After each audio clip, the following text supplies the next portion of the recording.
kasih karunia dan damai sejahtera yang dari Allah Bapa kita dan dari Tuhan Yesus kiranya menyertai kamu sekalian. Amin. Selamat pagi saudara-saudari yang terkasih di dalam nama Tuhan Yesus Kristus. Firman Tuhan yang menyapa kita di pagi hari ini tertulis di dalam Amsal pasal 3 ayat 5. Percayalah kepada Tuhan dengan segenap hatimu dan janganlah bersandar kepada pengertianmu sendiri. Selamat tahun baru 2026. Bagaimana perasaan Anda pagi ini? Penuh semangat dengan resolusi baru? Atau justru merasa dejavu karena resolusi tahun ini sama persis dengan resolusi tahun lalu yang gagal? Jujur saja, berapa banyak dari kita yang resolusinya tahun ini sebenarnya hanyalah mengulang resolusi tahun lalu, atau bahkan 2 tahun lalu yang belum juga tuntas. Kita begitu pandai membayangkan hasil akhir yang indah, namun seringkali tersandung oleh kerikil kemalasan yang sama. Manusia memang berbakat merancang masa depan, tapi sering gagap saat menjalaninya. Kitab Amsal hari ini memberikan kita kunci untuk membongkar keruwetan hidup di tahun yang baru. Raja Salomo dengan hikmatnya tidak menyuruh kita untuk berhenti berpikir atau merencanakan masa depan. Poin kuncinya adalah pada kata bersandar. Dalam bahasa aslinya, kata ini menggambarkan seseorang yang menumpukan seluruh berat badannya pada sebuah tongkat atau penopang. Jika penopang itu patah, ia akan jatuh terjerembab. Masalah terbesar kita seringkali bukan karena kita kurang pintar, melainkan karena kita terlalu percaya pada kepintaran sendiri.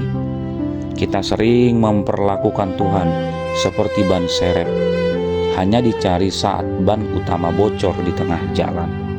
Kita lupa bahwa pengertian kita terbatas, sementara hikmat Tuhan tidak terbatas.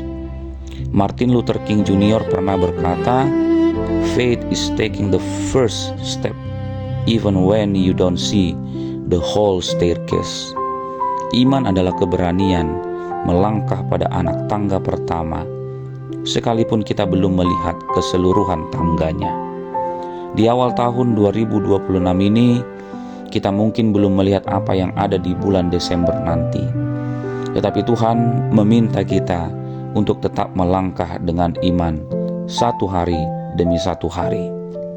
Ingatkah Anda pada lirik lagu rohani yang sering mungkin kita nyanyikan? Tak tahu kukan hari esok, namun langkahku tegap. Tapi ku tahu yang memegang hari esok, dan ku tahu dia memegang tanganku. Lagu ini bukan sekadar melodi, tapi sebuah proklamasi iman. Kita mungkin buta akan kejadian esok hari, tapi kita kenal betul siapa yang menuntun tangan kita melewati tahun ini. Di era teknologi ini mengandalkan pengertian sendiri itu ibarat kita nekat mengemudi di kota asing tanpa Google Maps, hanya bermodalkan insting. Mungkin sampai, tapi pasti banyak tersesatnya. Tuhan mau menjadi GPS bagi jiwa kita. Syaratnya ada di ayat 6 di pasal 3 ini. Akuilah dia dalam segala lakumu.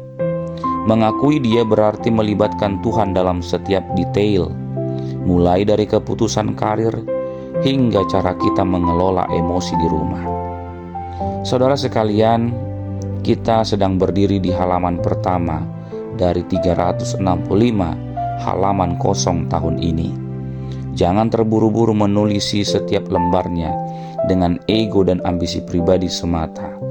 Izinkan Tuhan memegang pena kehidupan Anda.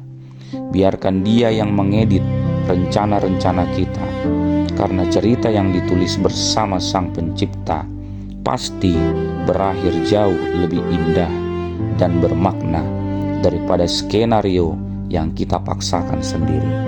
Saudara yang terkasih, jangan jalani tahun 2026 ini sendirian dengan memikul beban pembuktian diri. Libatkan Tuhan bukan hanya sebagai tamu saat ada masalah, tapi sebagai tuan rumah di hati kita setiap hari.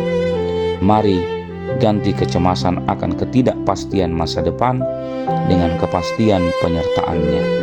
Lakukan bagian kita dengan setia dan biarkan Tuhan yang menyempurnakan hasil akhirnya. Amin. Kita berdoa. Bapa yang baik, terima kasih untuk fajar pertama di tahun 2026 ini. Ampuni kami jika selama ini kami terlalu sombong mengandalkan kekuatan otak dan otot kami sendiri. Hari ini kami meletakkan seluruh ambisi, ketakutan, dan harapan kami di kaki-Mu. Jadilah navigasi utama hidup kami. Jika kami berbelok, tariklah kami kembali. Kami percaya bersama-Mu tahun ini akan penuh dengan makna. Dalam nama Tuhan Yesus kami berdoa. Amin.